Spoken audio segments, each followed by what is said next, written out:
Calicut സർവകലാശാലയോട് affiliated ചെയ്തിട്ടുള്ള എല്ലാ arts and science കോളേജുകളിലേക്കുമുള്ള ബിരുദ പ്രവേശനത്തിന്റെ വിജ്ഞാപനം ഇറങ്ങിയിട്ടുണ്ട്. ഓഗസ്റ്റ് 3 മുതൽ 17 വരെയാണ് അപേക്ഷിക്കാനുള്ള സമയം. രജിസ്റ്റർ ചെയ്യുവാനും ഫീസ് അടയ്ക്കുവാനുമുള്ള സമയം 17-ാം തീയതി വരെയാണ്. നമുക്കതിന്റെ സൈറ്റ് ഒന്ന് പരിചയപ്പെടാം. എങ്ങനെയാണ് അത് ചെയ്യുക, എന്തൊക്കെയാണ് അതിന്റെ കാര്യങ്ങൾ എന്ന് നോക്കാം. അപ്പൊ അപേക്ഷിക്കേണ്ട സൈറ്റ് cuonline.ac.in. അതാണ് നിങ്ങൾ അപേക്ഷിക്കുന്നതിന് വേണ്ടി എൻ്റർ ചെയ്യേണ്ട സൈറ്റ് അതാണ്. അപ്പൊ ഈ സൈറ്റിലേക്ക് ഇപ്പൊ ഞാൻ കയറിയിരിക്കുകയാണ്. സെൻട്രലൈസ്ഡ് അഡ്മിഷൻ പ്രോസസ് UG എന്ന് കാണാം. ഇതില് പൂർണ്ണമായിട്ടും ഓൺലൈനാണ്. മാത്രമല്ല കുട്ടികൾക്ക് വളരെ സൗകര്യമായിട്ട് വീട്ടിലിരുന്ന് തന്നെ അവർക്ക് ഫോണിലോ ലാപ്ടോപ്പിലോ ഒക്കെ ചെയ്യാവുന്ന രീതിയിലായിട്ടാണ് ഇത് ക്രമീകരിച്ചിട്ടുള്ളത്. എല്ലാ നിർദ്ദേശങ്ങളും കൃത്യമായി ഇതിൽ പറയുന്നുണ്ട്.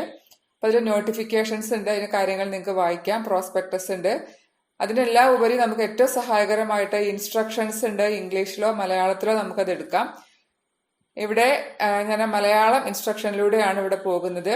ഈ സൈഡിൽ നിങ്ങൾക്ക് കാണാം apply on now, student login, previous index mark, nodal officers, college login. ഇതിലൂടെയാണ് നമ്മൾ അപേക്ഷിക്കേണ്ട ലിങ്ക് ഇതാണ്.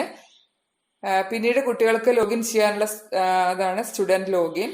ദെൻ കഴിഞ്ഞ വർഷത്തെ ഇൻഡെക്സ് മാർക്ക് നോക്കിക്കൊണ്ട് തങ്ങൾക്ക് കിട്ടാൻ സാധ്യതയുള്ള കോളേജുകൾ സെലക്ട് ചെയ്യാനാണ് ഇത് നമുക്ക് ഉപയോഗിക്കാം. ദെൻ അവരുടെ സപ്പോർട്ടിന് വേണ്ടി കോളേജസിൽ നോഡൽ ഓഫീസേഴ്സ് ഉണ്ടാവും. അതിന്റെ ഡീറ്റെയിൽസ് ആണ് ഇത് കോളേജ് ലോഗിൻ. ഇത്രയും കാര്യങ്ങളാണുള്ളത്. അപ്പൊ നമുക്കതിന്റെ ഇൻസ്ട്രക്ഷൻസ് ഒന്ന് എടുത്തു നോക്കാം. അതിലെ മലയാളത്തിലേക്കാണ് ഞാൻ പോയിട്ടുള്ളത്. ഇൻസ്ട്രക്ഷൻസ് മലയാളം, കാലിക്കറ്റ് സർവകലാശാല. ഇതാണ് ആ സൈറ്റ് അഡ്രസ്സ്. ഇതൊന്ന് ശ്രദ്ധിക്കുക. cuonline.ac.in എന്നുള്ളത്. നമുക്കതിന്റെ സൈറ്റിലേക്ക് പോയി കഴിഞ്ഞാൽ ഇപ്പൊ നേരത്തെ ഞാൻ പറഞ്ഞ കാര്യങ്ങളെല്ലാം കാണാം. ഇൻഡെക്സ് മാർക്കും യോഗ്യതകളൊക്കെ. ഒരു കാര്യം പ്രത്യേകം ശ്രദ്ധിക്കുക, യൂണിവേഴ്സിറ്റിയുടെ കീഴിലുള്ള ഏതൊരു കാറ്റഗറിയിലേക്കാണെങ്കിൽ പോലും നിങ്ങൾക്ക് ഈ ഓൺലൈൻ രീതിയിലാണ് അപേക്ഷിക്കേണ്ടത്. റിസർവേഷൻ ആണെങ്കിലും സ്പോർട്സ് ആണെങ്കിലും ഏത് കാറ്റഗറി ആണെങ്കിലും. മെയിനായിട്ട് 2 ഘട്ടങ്ങളാണ് അവർ അപേക്ഷയിൽ പറഞ്ഞിട്ടുള്ളത്. ഒന്ന് ഓൺലൈനായിട്ട് നമ്മൾ അപേക്ഷ സമർപ്പണവും 2ാം ഘട്ടം ഫീസ് അടയ്ക്കലുമാണ്. അതിലെ നമ്മളിത് അപേക്ഷിക്കാൻ പോകുന്നതിന് മുൻപ് തയ്യാറാക്കി വെക്കേണ്ട കാര്യങ്ങളെ കുറിച്ച് പറഞ്ഞിട്ടുണ്ട്. ജനനത്തീയതി തെളിയിക്കാൻ അതാണ് SLC സർട്ടിഫിക്കറ്റിന്റെ കോപ്പി എന്നുള്ളത്. രണ്ടാമത്തത് മൊബൈൽ നമ്പർ. പ്രത്യേകം ശ്രദ്ധിക്കുക, നിങ്ങൾ അപേക്ഷിക്കുന്ന സെന്ററുകളുടെ ഒന്നും അല്ല കൊടുക്കേണ്ടത്, നിങ്ങളുടെയോ രക്ഷിതാവിന്റെയോ നമ്പറാണ്. കാരണം നിങ്ങൾക്ക് പിന്നീട് മെസ്സേജുകളും അതുപോലെ ഇൻഫർമേഷൻസ് ഒക്കെ വരുന്നതും ഇതിലേക്കാണ്. അപ്പൊ അതുകൊണ്ട് ആ നമ്പർ ശ്രദ്ധിക്കുക. അതുപോലെ ഇമെയിൽ വേണം. സ്വന്തമായിട്ടത് ഇല്ലാത്തവര് ഒരു ഇമെയിൽ ID ഉണ്ടാക്കിയതിന് ശേഷം വേണം അപേക്ഷിക്കാൻ തുടങ്ങാൻ. ഇവിടെ പറഞ്ഞിട്ടുള്ളതൊന്ന് ശ്രദ്ധിച്ച് വായിച്ചോളാം. ഒരു കാരണവശാലും ഇന്റർനെറ്റ് കഫേകളുടെ പോലെയുള്ള ഇമെയിൽ ID നൽകരുത്.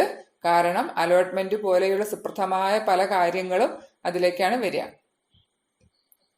മറ്റൊരു കാര്യം എന്ന് പറയുന്നത് ഫീസ് ആണ്. അത് ഓൺലൈൻ അടയ്ക്കുക എന്നുള്ളത്. അപ്പൊ അത് റെഡിയാക്കണം. പിന്നെ യോഗ്യതാ പരീക്ഷയുടെ മാർക്ക് ലിസ്റ്റ് വേണം. നിങ്ങൾ ഹയർ സെക്കൻഡറിയോ വൊക്കേഷണൽ ഹയർ സെക്കൻഡറി ഏതാണെങ്കിലും അത്. പിന്നെ JPG ഫോർമാറ്റിലുള്ള പാസ്പോർട്ട് സൈസ് ഫോട്ടോയാണ്. ഇത്രയും കാര്യങ്ങൾ റെഡിയാക്കി വെക്കണം. അതോടൊപ്പം തന്നെ ഏറ്റവും പ്രധാനപ്പെട്ട മറ്റൊന്നാണ് നിങ്ങൾ അപേക്ഷിക്കാൻ ഉദ്ദേശിക്കുന്ന കോളേജ്, കോഴ്സ്. അതിൽ നിങ്ങളുടെ മുൻഗണന പ്രകാരം ഒരു ലിസ്റ്റ് തയ്യാറാക്കുക. ഒരു കാര്യം ശ്രദ്ധിക്കുക, 20 ഓപ്ഷൻസ് ആണ് നിങ്ങൾക്ക് ഇതിലൂടെ കൊടുക്കാൻ കഴിയുക. അതിന് അഡീഷണൽ ആയിട്ട് എയ്ഡഡ് കോളേജുകളിലെ കമ്മ്യൂണിറ്റി സീറ്റുകളിലേക്കായിട്ട് ഒരു 5 ഓപ്ഷൻസ് കൊടുക്കാം. അപ്പൊ അതുകൊണ്ട് തന്നെ 20 നമുക്ക് കൊടുക്കാൻ പറ്റുള്ളൂ. അതുകൊണ്ട് വളരെ നമ്മൾ മുൻഗണനാ ക്രമത്തിൽ വേണം അത് തിരഞ്ഞെടുക്കേണ്ടത്.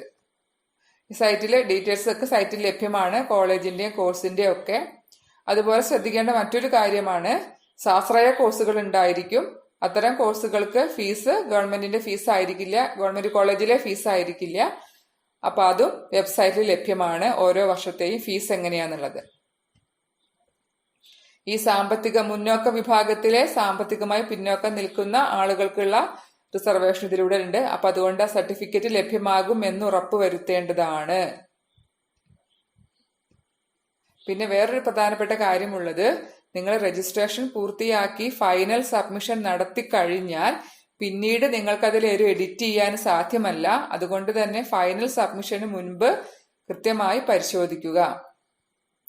പേയ്മെന്റ് നടത്തുമ്പോൾ നമ്മൾ റിഫ്രഷ് ചെയ്യുകയോ ബാക്ക് ബട്ടൺ അമർത്തുകയോ ചെയ്യരുത്.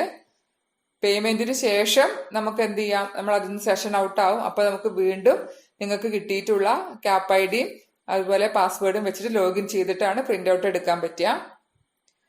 എല്ലാ അപ്ഡേറ്റ്സും അറിയുന്നതിന് നിങ്ങൾ സൈറ്റിൽ കയറി നോക്കണം ഇടയ്ക്കിടയ്ക്ക്. അപേക്ഷയുടെ പകർപ്പ് സർവകലാശാലയിലേക്ക് അയക്കേണ്ടതില്ല എന്നുള്ളതും ഇത് കോളേജുകളിലെ പ്രവേശന സമയത്ത് നമ്മൾ ഹാജരാക്കേണ്ടതാണ്. അതും പ്രത്യേകം നോട്ട് ചെയ്യണം.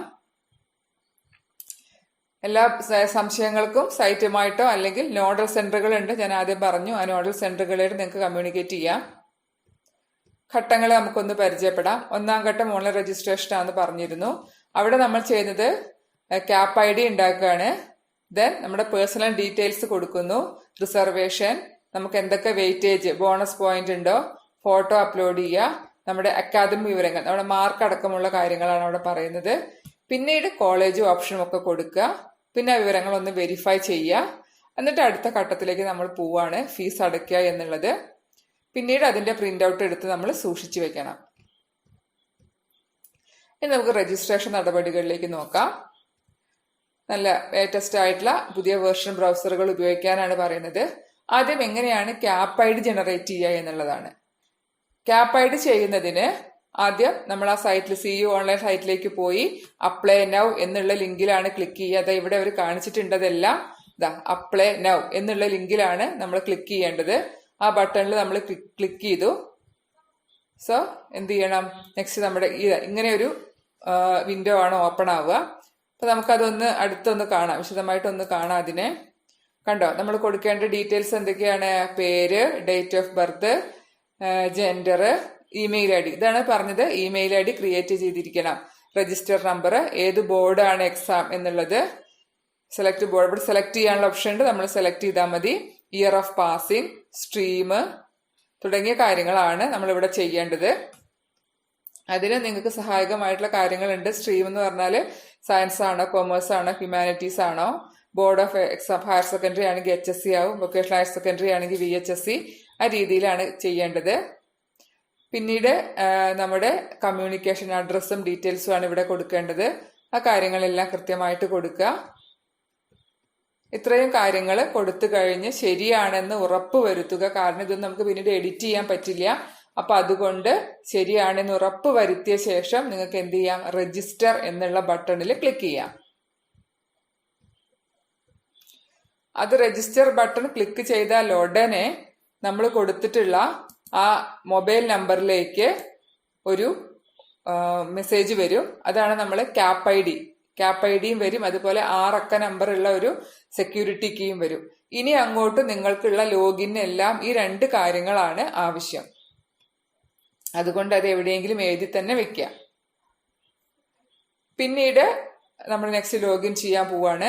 ഈ ക്യാപ് ഐ ഡിയും 6 നമ്പറുള്ള സെക്യൂരിറ്റി കീ ഉപയോഗിച്ചിട്ട് നമ്മൾ ലോഗിൻ ചെയ്തിട്ടാണ് ബാക്കിയുള്ള സ്റ്റെപ്പുകൾ ചെയ്യാൻ പോകുന്നത്. ആ സ്റ്റെപ്പുകൾ ഇവിടെ കണ്ടോ, ലോഗിൻ ചെയ്യാം. നിങ്ങളുടെ ക്യാപ് ഐ ഡിയും സെക്യൂരിറ്റി കോഡും വെച്ചിട്ട് നമുക്ക് ഇവിടെ വെച്ച് ലോഗിൻ ചെയ്ത് കഴിഞ്ഞാൽ നിങ്ങൾ അതിലേക്ക് എൻ്റർ ചെയ്തു. ഈ നിങ്ങൾ അപേക്ഷിക്കാൻ തുടങ്ങി ഏതെങ്കിലും ഘട്ടത്തിൽ നമുക്ക് എന്തെങ്കിലും പ്രശ്നം പറ്റി, നമുക്കത് കംപ്ലീറ്റ് ചെയ്യാൻ പറ്റിയില്ലെങ്കിൽ ഒരു പ്രശ്നവും ഇല്ല. നമുക്ക് എന്ത് ചെയ്യാം, വീണ്ടും നമ്മുടെ ക്യാപ് ഐ ഡിയും സെക്യൂരിറ്റി കീ ഉപയോഗിച്ചിട്ട് നമുക്ക് എൻ്റർ അതേ തന്നെ നമുക്ക് എന്ത് ചെയ്യാം. അപ്പോൾ നിങ്ങൾക്ക് ലഭിച്ച ക്യാപ് ഐ ഡിയും സെക്യൂരിറ്റി കീയും ഉപയോഗിച്ചാണ് നിങ്ങൾക്ക് ഇത് പിന്നീട് ലോഗിൻ ചെയ്യാൻ പറ്റുക. നമ്മുടെ ഫ്യൂച്ചർ ആയിട്ടുള്ള റെഫറൻസിനും എല്ലാത്തിനും ആവശ്യമുള്ളതാണ്. അതുകൊണ്ട് തന്നെ ഇത് സൂക്ഷിച്ചു വെക്കുക. അടുത്ത ഭാഗമാണ് നമ്മുടെ പേഴ്സണൽ ഡീറ്റെയിൽസ് കൊടുക്കേണ്ട സ്ഥലമാണ്.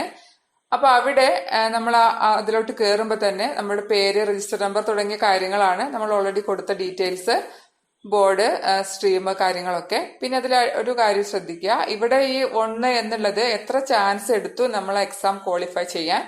നിങ്ങൾ ഇംപ്രൂവ്മെന്റിന് എടുത്ത കാര്യങ്ങൾ ഇവിടെ കാണിക്കേണ്ടതില്ല എന്നുള്ളത് ശ്രദ്ധിക്കുക. അത്രയും കാര്യങ്ങൾ കൊടുത്തു കഴിഞ്ഞാൽ വീണ്ടും നമ്മുടെ കമ്മ്യൂണിക്കേഷൻ അഡ്രസ്സിലേക്കാണ് പോവുക. അപ്പൊ നിങ്ങളുടെ സ്ഥിര മേൽവിലാസവും കമ്മ്യൂണിക്കേഷൻ അഡ്രസ്സും രണ്ടും സെയിം ആണെങ്കിൽ നമുക്ക് ഇവിടെ ഒന്ന് ക്ലിക്ക് ചെയ്താൽ മതി. അതല്ല എങ്കിൽ അത് സെപ്പറേറ്റ് ആയിട്ട് തന്നെ കൊടുക്കേണ്ടതാണ്. ഈ രേഖപ്പെടുത്തിയ വിവരങ്ങൾ ശരിയാണെങ്കിൽ നമുക്ക് എന്ത് ചെയ്യാം? സേവ് ആൻഡ് പ്രൊസീഡ് എന്ന് ക്ലിക്ക് ചെയ്താൽ അടുത്ത സ്റ്റേജിലേക്ക് പോകാവുന്നതാണ്. അടുത്ത ഭാഗം റിസർവേഷന്റെ കാര്യങ്ങളാണ്. വളരെ ശ്രദ്ധിച്ച് ചെയ്യേണ്ട കാര്യമാണ് റിസർവേഷന്റെ. അപ്പൊ അത് നിങ്ങൾ എന്താണോ ക്ലെയിം ചെയ്യുന്നത് അതിനുള്ള സർട്ടിഫിക്കറ്റുകൾ ഉണ്ടെന്ന് ഉറപ്പുവരുത്തുക. അതല്ലെങ്കിൽ ആ റിസർവേഷൻ നിരസിക്കപ്പെടുന്നതായിരിക്കും. നിങ്ങൾക്ക് ആ പ്രോസ്പെക്ടസിൽ നോക്കിക്കഴിഞ്ഞാൽ അറിയാം, റിസർവേഷൻ കാറ്റഗറിയും കാര്യങ്ങളും ഒക്കെ വ്യക്തമായി പറയുന്നുണ്ട്. വേണമെങ്കിൽ ആ സഹായം തേടാവുന്നതാണ്. നമുക്ക് റിസർവേഷന്റെ കാര്യങ്ങൾ, അപ്പൊ നമ്മൾ റിലീജിയൻ, റിസർവേഷൻ കാറ്റഗറി ഏതാണ്, ഇപ്പൊ ജനറൽ എന്നാണ് ഇവിടെ കൊടുത്തിട്ടുള്ളത്. അപ്പൊ ഇവിടെ സെലക്ട് ചെയ്യാൻ പറ്റും ഏത് കാറ്റഗറിയാന്നുള്ളത്. അപ്പൊ അതിൽ പെടാത്ത ഒരാളാണ്, റിസർവേഷൻ ഇല്ലാത്ത ആളാണെങ്കിൽ എന്താണ് ജനറൽ എന്നാണ് കൊടുക്കുക. മറ്റു കാര്യങ്ങളൊക്കെ നമ്മുടെ ഇൻകം കാര്യങ്ങളൊക്കെ ചെയ്യാനുണ്ട്. പിന്നെ നമുക്ക് ഈ പറയുന്ന രീതിയിൽ റിസർവേഷൻ, നമ്മളൊരു കാസ്റ്റിന്റെ കെയർ ഓഫിൽ റിസർവേഷൻ ക്ലെയിം ചെയ്യുകയാണെങ്കിൽ അതിന് അവകാശപ്പെടുന്ന അപേക്ഷകൻ കമ്മ്യൂണിറ്റി സർട്ടിഫിക്കറ്റും ബന്ധപ്പെട്ട റവന്യൂ അധികാരികളിൽ നിന്നുള്ള നോൺ ക്രീമി ലെയർ സർട്ടിഫിക്കറ്റും ഹാജരാക്കണം. അപ്പൊ നമ്മൾ ആ ഇന്ന കമ്മ്യൂണിറ്റിയിലാണ് പറയുമ്പോൾ അതിന്റെ പ്രൂഫും പിന്നെ നമ്മുടെ ഇൻകം ഇത്ര ലിമിറ്റ് വരെയാണ് നമുക്കത് കിട്ടുക, അപ്പൊ അത് തെളിയിക്കുന്ന സർട്ടിഫിക്കറ്റും ഹാജരാക്കേണ്ടതുണ്ട്.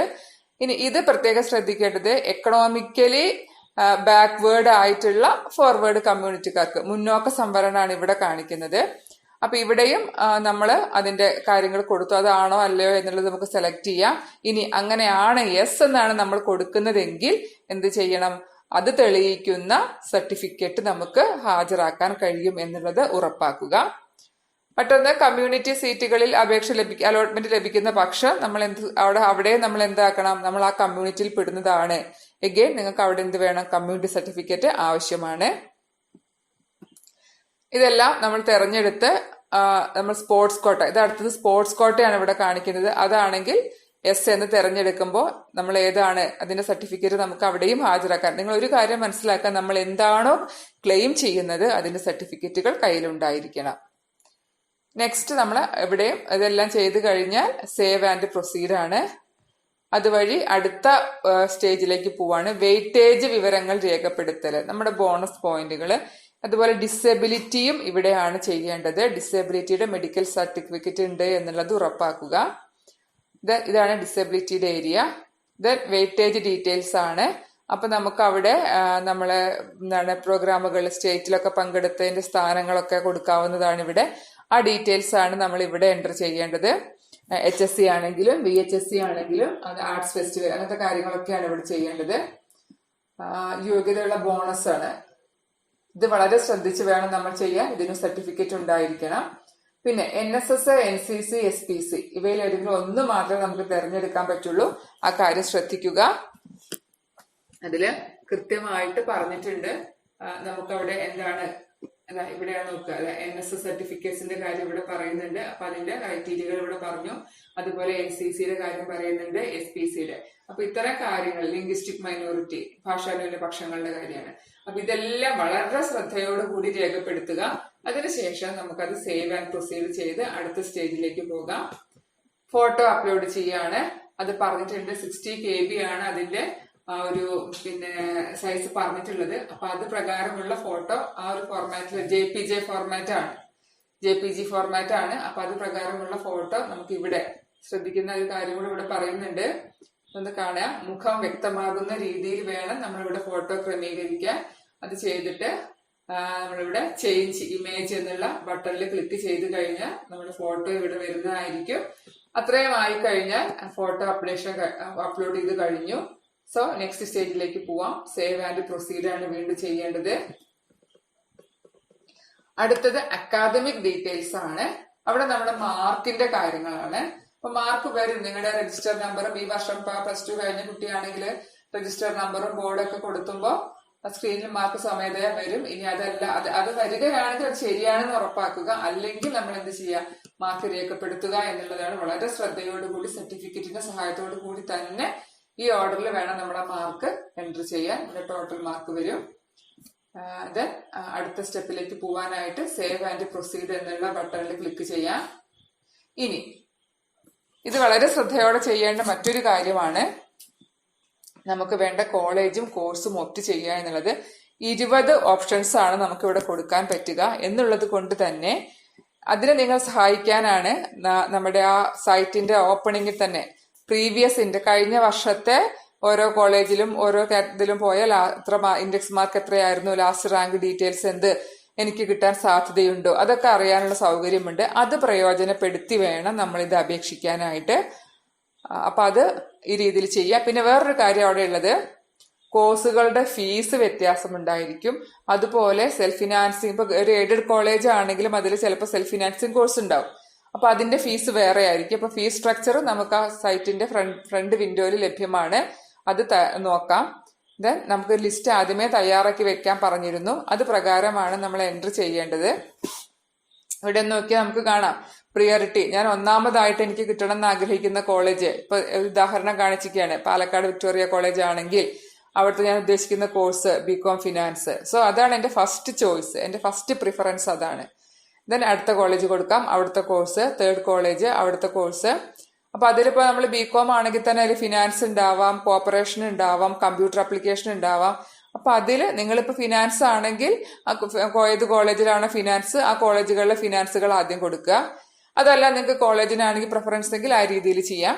അപ്പൊ അത് നിങ്ങളുടെ താല്പര്യം അനുസരിച്ച് ചെയ്യാവുന്നതാണ്. പിന്നെ ശ്രദ്ധിക്കേണ്ട ഒരു കാര്യം ഞാൻ നേരത്തെ പറഞ്ഞു, ഇപ്പൊ ഇതൊരു കോളേജ് കാണിച്ചിട്ടുണ്ട്. ഇപ്പൊ ഇതൊരു എയ്ഡഡ് കോളേജ് ആണെങ്കിലും അവിടെ നമുക്ക് എയ്ഡഡ് ആയിട്ടുള്ള കോഴ്സുകളുണ്ട്. ഓക്കെ, അത് നമ്മൾ പറയുന്ന രീതിയിലുള്ള ഫീസിൽ. പിന്നെ അതിന്റെ അടിയിൽ തന്നെ കാണാം സെൽഫ് ഫിനാൻസിങ് കോഴ്സസ് ഉണ്ട്. അപ്പൊ അത്തരം കോഴ്സ് എടുക്കുമ്പോൾ ശ്രദ്ധിക്കുക, അതിന്റെ ഫീസ് വ്യത്യാസം ഉണ്ടാവും. അത് മനസ്സിലാക്കി വേണം നമ്മൾ സെലക്ട് ചെയ്യാൻ. അപ്പൊ നമുക്ക് 20 എണ്ണേ കൊടുക്കാൻ പറ്റുള്ളൂ ഈ രീതിയിലുള്ളത്. അപ്പൊ അതുകൊണ്ട് വളരെ ശ്രദ്ധയോടുകൂടി വേണം ആ 20 എണ്ണം സെലക്ട് ചെയ്യാൻ. തുടരാൻ വേണ്ടി നമുക്ക് വീണ്ടും സേവ് ആൻഡ് പ്രൊസീഡ് എന്ന ബട്ടണാണ് ക്ലിക്ക് ചെയ്യുന്നത്.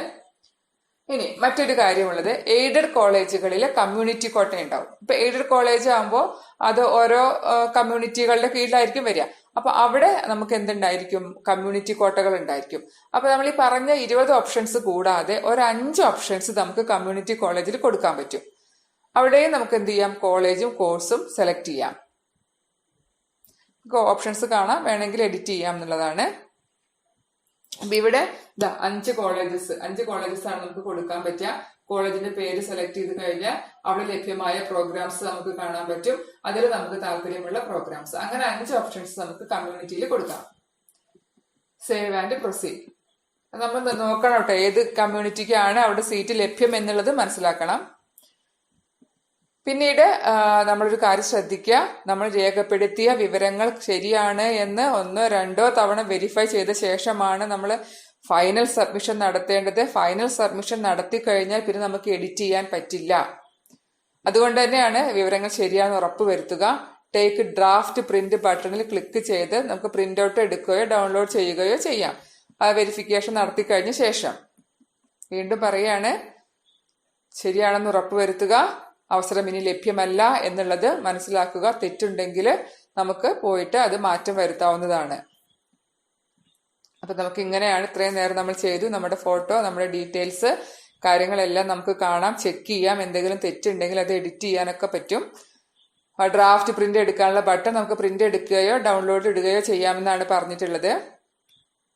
ഇതെല്ലാം കഴിഞ്ഞതിന് ശേഷമാണ് നമ്മൾ അടുത്ത സ്റ്റെപ്പായ അന്തിമ സമർപ്പണം നടത്തുക. അത് നടത്തി കഴിഞ്ഞാൽ പിന്നെ നമ്മൾക്കൊരു അവസരം തരുന്നതല്ല. ഫൈനൽ സബ്മിറ്റ് ആൻഡ് പേ, അതാണ്. ഇനിയാണ് നമ്മൾ ഇതൊക്കെ ഫൈനൽ സബ്മിഷനിലേക്ക് പോയി കഴിഞ്ഞിട്ടാണ് നമ്മൾ പേ ചെയ്യുക, നമ്മൾ ഫീസ് അടയ്ക്കേണ്ട സ്റ്റേജിലേക്ക് പോകുക എന്നുള്ളത്. നമ്മളെല്ലാം വായിച്ച് ഒക്കെ ശരിയാണ്, ഓക്കെ, എനിക്ക് പ്രശ്നങ്ങളൊന്നുമില്ല, നമ്മൾ എന്ത് ചെയ്യാണ്, ഫൈനൽ സബ്മിറ്റ് ആൻഡ് പേ എന്നുള്ള ഓപ്ഷനിലേക്ക് പോയി എല്ലാം ഓക്കെ ആണ് വെരിഫൈ ചെയ്തു. നമ്മൾ ഫൈനൽ സബ്മിറ്റിലേക്ക് പോവാണ്. ഇപ്പൊ നമ്മൾ ഓക്കെ ക്ലിക്ക് ചെയ്ത് കഴിഞ്ഞാൽ നമ്മുടെ 1-ാം ഘട്ടം ഇവിടുത്തെ ഓക്കെ ഉണ്ട്. ഈ ഓക്കെ ക്ലിക്ക് ചെയ്ത് കഴിഞ്ഞാൽ നമ്മുടെ 1-ാം ഘട്ടം പൂർത്തിയായി. നമ്മൾ അടുത്ത ഘട്ടത്തിലേക്ക് പോവാണ്. അതാണ് രജിസ്ട്രേഷൻ ഫീസ് അടയ്ക്കുക എന്നുള്ളത്. അപ്പൊ ഫീസ് അടയ്ക്കൽ ഓൺലൈൻ വഴിയാണ്. നമുക്ക് ഇഷ്ടമുള്ള മാർഗം ഇവിടെ സെലക്ട് ചെയ്യാം. നെറ്റ് ബാങ്കിങ് ഉപയോഗിക്കാം, അക്ഷയ കേന്ദ്രങ്ങൾ വഴിയൊക്കെ ചെയ്യാം, SBI പേയ്മെന്റ് ഗേറ്റ് വേ ചെയ്യാം, ക്രെഡിറ്റ് ഡെബിറ്റ് കാർഡ്, അങ്ങനെ ഏത് രീതിയിൽ വേണമെങ്കിലും നിങ്ങൾക്ക് പൈസ അത് അടയ്ക്കാവുന്നതാണ്. Fees I agree and continue ആണ്. ഒരു കാര്യം ശ്രദ്ധിക്കുക, പേയ്മെന്റ് ചെയ്തുകൊണ്ടിരിക്കുന്ന സമയത്ത് റിഫ്രഷ് ബട്ടണോ ബാക്ക് ബട്ടണോ അമർത്തരുത്. ഇപ്പൊ നമ്മളെല്ലാം മനസ്സിലാക്കിയില്ല. ഇനി നമുക്ക് കണ്ടിന്യൂ ചെയ്യാം. കണ്ടിന്യൂ ചെയ്തിട്ട് നമ്മൾ state bank online payment gateway അങ്ങനെ നടത്തിയതിനു ശേഷം എത്ര സമയം കഴിഞ്ഞ് നമ്മൾ അതിൽ നിന്ന് ലോഗ് ഔട്ട് ആവും. പ്രശ്നമില്ല, നമുക്ക് എന്ത് ചെയ്യാം, നമ്മുടെ ID ഉപയോഗിച്ചിട്ട് നമുക്ക് വീണ്ടും ലോഗിൻ ചെയ്തിട്ട് അതിന്റെ പ്രിന്റ് ഔട്ട് എടുത്ത് സൂക്ഷിക്കാവുന്നതാണ്. സോ അപ്പോ നമ്മൾ അതിന്റെ പേയ്മെന്റ് ഒക്കെ നടത്തി നമ്മൾ കൺസോളിഡേറ്റഡ് ഡീറ്റെയിൽസ് ഇവിടെ വന്നിട്ടുണ്ടായിരിക്കും.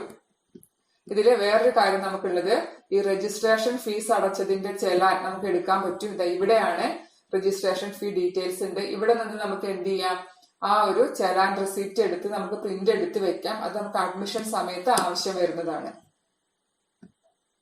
പേയ്മെന്റ് പരാജയപ്പെട്ടാൽ കുഴപ്പമില്ല, ഈ ലോഗിൻ ചെയ്തിട്ട് ഈ രീതിയിൽ നമുക്ക് വീണ്ടും പേ നൗ എന്നുള്ള ലിങ്കിലൂടെ പോയി നമുക്ക് വീണ്ടും പേയ്മെന്റ് നടത്താവുന്നതാണ്. അതാണ് പേയ്മെന്റിനെ കുറിച്ച് പറയാനുള്ള കാര്യം.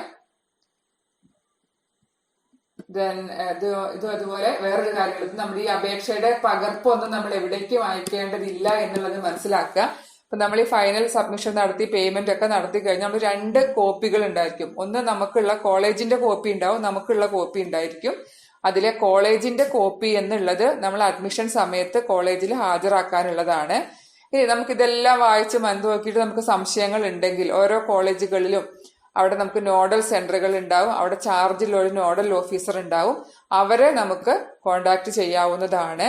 അപ്പൊ അതിന് ഈ ഒരു സൗകര്യം നമുക്ക് അതിന് ഉപയോഗിക്കാം. സപ്പോർട്ട് സെന്റർ എന്നുള്ളത് എടുത്തു കഴിഞ്ഞാൽ ആ സപ്പോർട്ട് സെന്ററുകളുടെ സൗകര്യം ഉപയോഗിച്ചിട്ട് നമുക്കുള്ള സംശയങ്ങൾ നമുക്ക് ശ്രദ്ധിക്കേണ്ട കുറച്ച് കാര്യങ്ങൾ ഞാനൊന്ന് സെപ്പറേറ്റ് ആയിട്ട് പറയുന്നുണ്ട്.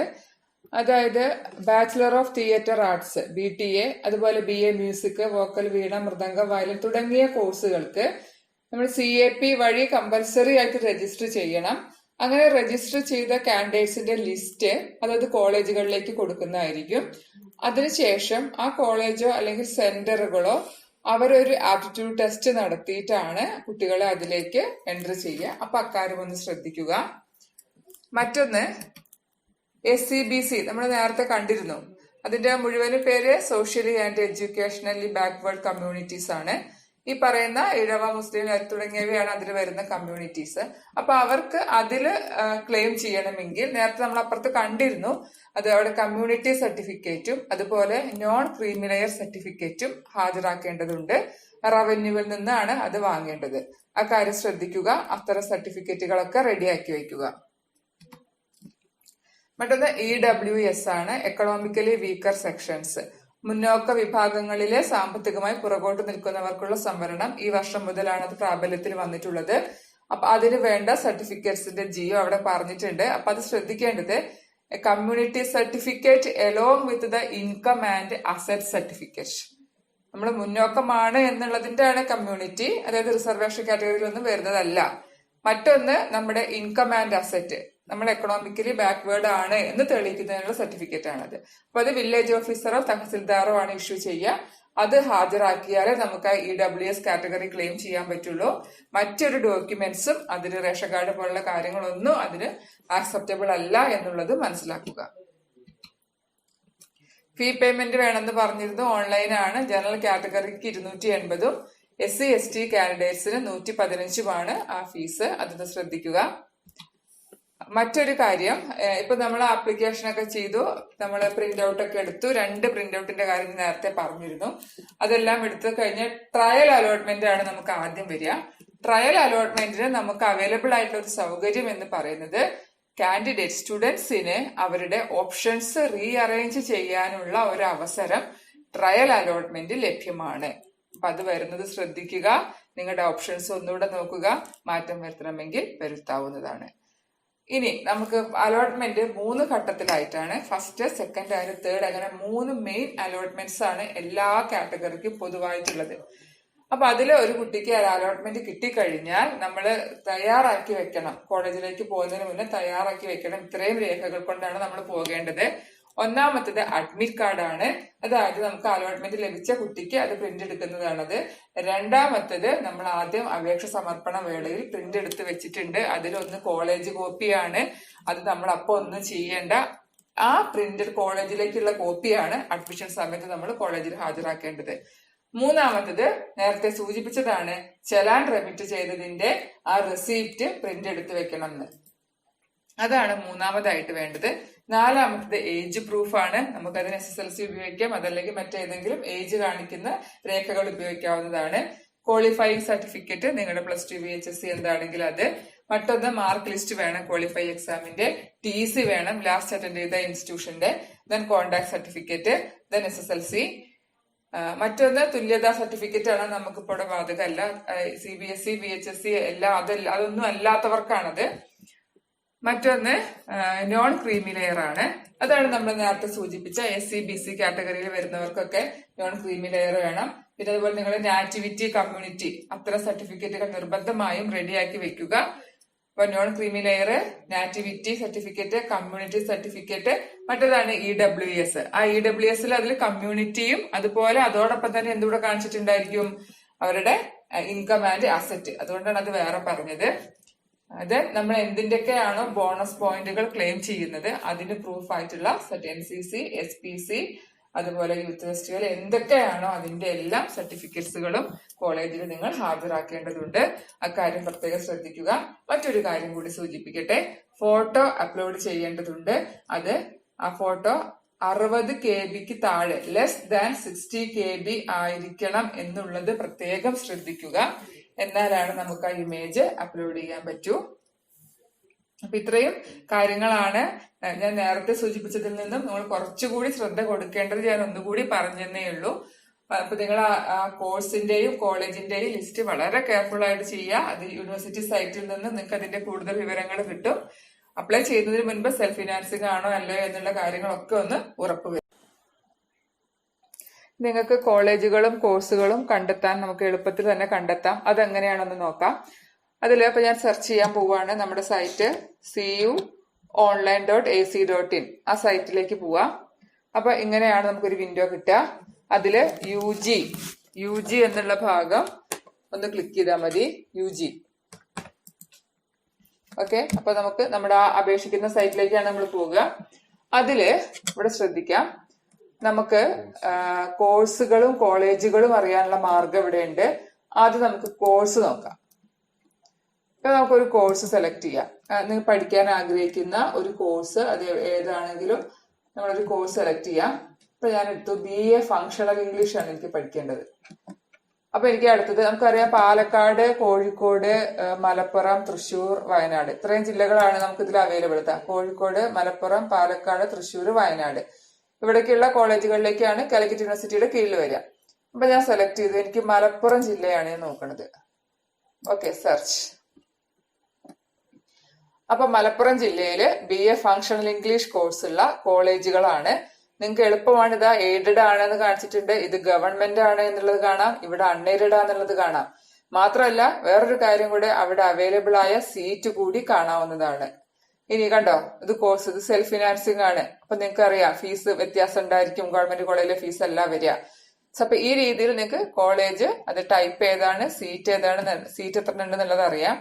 മറ്റൊരെണ്ണം കൂടെ ഞാൻ ചെയ്ത് കാണിക്കാം. ഇനി നമുക്കിപ്പോ പഠിക്കണം അല്ലെ, BA പൊളിറ്റിക്കൽ സയൻസ് പഠിക്കാൻ ആഗ്രഹിക്കുന്ന ഒരു കുട്ടിയാണ്. ആ കുട്ടി സെലക്ട് ചെയ്യുന്ന ജില്ല കോഴിക്കോട് ജില്ല ഞാൻ സെലക്ട് ചെയ്യാണ്. സെർച്ച്. അവിടെ government arts and science college മടപ്പള്ളിയിലാണ് നമുക്ക് അവിടെ കോഴ്സ് ലഭ്യമായിട്ടുള്ളത്.